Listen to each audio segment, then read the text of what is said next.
즉 멍 때린 아이일수록 자기가 스스로 설명할 수 있는 기회를 자꾸 줘야 돼요. 멍 때릴 틈을 안 주는 거죠. 결국 문제풀이의 주체도 아이, 그것을 설명하는 주체도 아이가 되는 훈련이 가장 중요한 것입니다.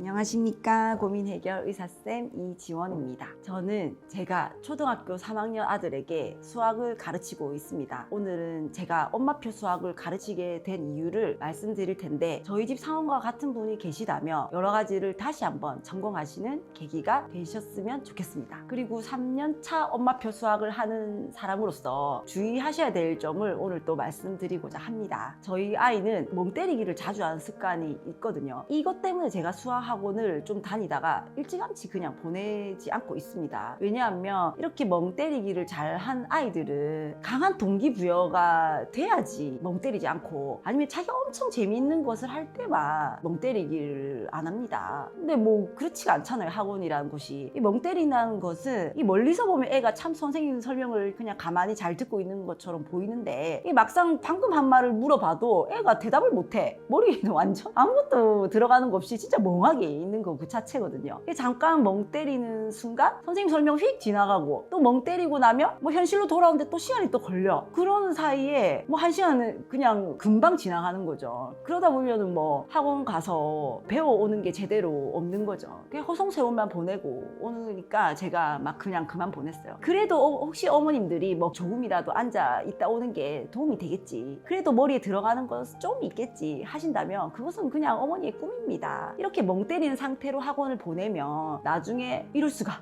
열심히 나는 학원에 이렇게 회비 내고 애 잘 보냈는데 하면서 뒷목 잡는 일이 언젠가 발생하고 됩니다. 이게 아이가 싫어하는 과목도 멍 때리지 않고 열심히 들을 수 있는 태도를 만들어 놓고, 그 태도가 이제 길러진 후에 그러한 과목 학원을 보내는 것이 맞습니다. 아니면 진짜 재밌어하는 과목의 학원을 보내거나 말입니다. 그러면 그러한 태도는 어떻게 길러지나, 제가 집에서 아들이 좋아하지 않는 과목인 수학을 배우기 위해서 멍 때리기를 덜 할 수 있는 태도를 이게 어떻게 연습시키는지 한번 잘 들어보십시오. 먼저 문제풀이의 주체, 설명의 주체를 아이로 넘겨주셔야 돼요. 학원을 보내면 선생님께서 주로 설명을 거의 하시잖아요. 뭐 엄마도 아이를 이해시키려고 열심히 설명을 많이 하십니다. 그런데 알아듣게 하려고 설명이 길어지면 길어질수록 이 멍 때리기 잘하는 아이는 계속 멍 때린다는 사실을 기억하시기 바랍니다. 설명이 절대 길어지면 안 돼요. 내가 설명을 많이 하는 것과 아이가 잘 알 수 있다는 그런 것이 비례하는 것이 절대 아닙니다. 설명이 길어질수록 아직 아이들은 거기에 집중을 잘 못하는 거죠. 그래서 최대한 설명을 짧게 하고 있습니다. 선생님들이 설명을 길게 하고 나서 다시 한번 풀어볼래? 하고 물어보십시오. 10중 8구 잘 못 풀어요. 즉 멍 때린 아이일수록 자기가 스스로 설명할 수 있는 기회를 자꾸 줘야 돼요. 멍 때릴 틈을 안 주는 거죠. 그리고 부모님의 설명은 힌트나 단어 정도로만 아주 짧게 그쳐야 돼요. 그리고 끈질기게 엄마는 아이가 혼자 풀 수 있도록 좀 기다려 주셔야 돼요. 중간에 자꾸 개입해서 아이 다시 뭐 이렇게 하면 안 돼요. 혼자 자꾸 끝까지 풀어보는 연습이 되어야 아이 뇌에서 수학 문제풀이에 적합한 사고들이 점점 이제 훈련이 됩니다. 결국 문제풀이의 주체도 아이, 그것을 설명하는 주체도 아이가 되는 훈련이 가장 중요한 것입니다. 그러려면 그 양과 난이도를 솔직하게 애를 보고 그 아이의 수준으로 조절해야 되는 것이죠.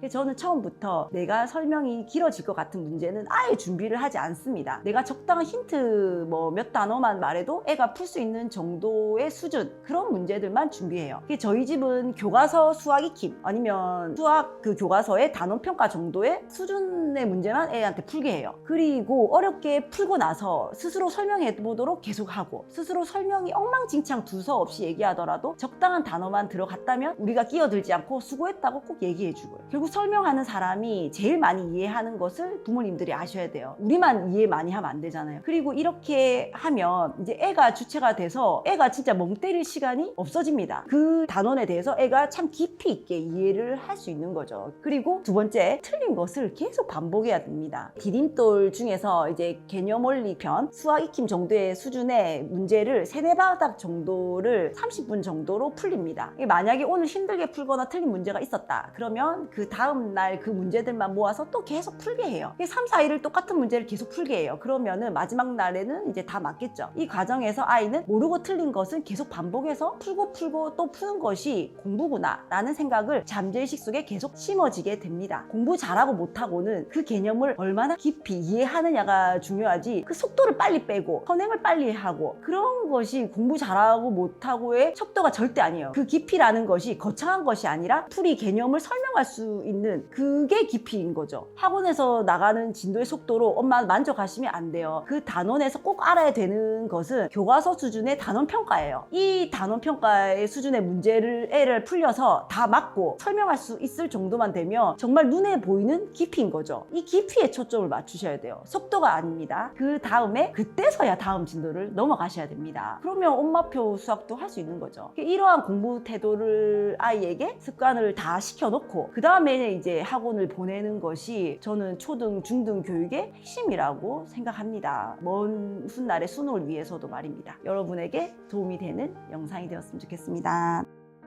여러분 이 영상을 보시고 또 나는 또 이런 고민이 있다고 생각하시는 분들은 이 아래 그 링크에 메일이나 링크에 사연을 보내주시면 거기서 제가 도움 드릴 수 있는 분들에게 제가 성심성의껏 진심으로 도움을 드리겠습니다.